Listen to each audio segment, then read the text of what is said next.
పల్నాడు జిల్లా నరసరావుపేట ఆరుద్ర నక్షత్రం సందర్భంగా కోటప్పకొండ త్రికోటేశ్వర స్వామి దేవాలయానికి భక్తులు పోటెత్తారు. రాత్రి 12 గంటలకు ఆరుద్ర నక్షత్ర జ్యోతిని అర్చకులు వెలిగించారు. కన్నుల పండుగగా త్రికోటేశ్వర స్వామికి పంచామృతాలతో అభిషేకాలు నిర్వహించారు. ఆరుద్రోత్సవం సందర్భంగా స్వామివారికి ప్రత్యేకంగా అన్నాభిషేకం చేశారు అర్చకులు.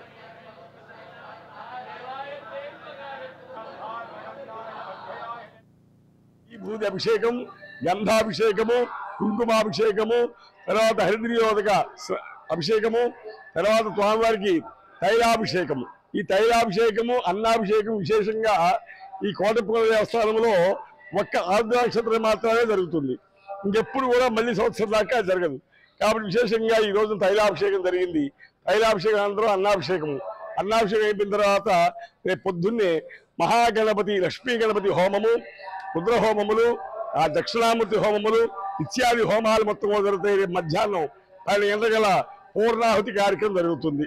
ఈ పూర్ణాహుతి కార్యక్రమం ఈ అన్నాభిషేకం చేసిన యొక్క అన్నాన్ని అంతా కూడా భక్తులందరికీ కూడా అందేటట్టుగా పులిహోరగా కొంత, దద్దోజనంగా కొంత ప్రసాదంగా తయారు చేసి భక్తులందరికీ కూడా అందజేయడం జరుగుతుంది.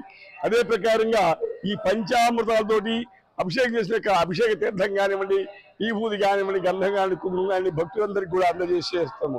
అయితే ఇవాళ వందల మందిలో దీక్షాపరులు వచ్చేసి భక్తులు కూడా అధిక సంఖ్యలో వచ్చారు.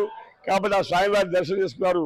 మేధా దక్షిణామూర్తి స్వరూపంగా త్రికోటేశ్వర స్వామి వారిగా ఈ కోటప్పకొండ మీద వేచి చేసినాడు. కాబట్టి ఈ స్వామివారి గారికి దర్శించిన, పూజించిన వారందరికీ కూడా మేధస్సు, బుద్ధి, ప్రజ్ఞ, బలము, ఆయుష్, తేజస్సు అన్ని కూడా గురుబలం బాగా ఉంటుంది.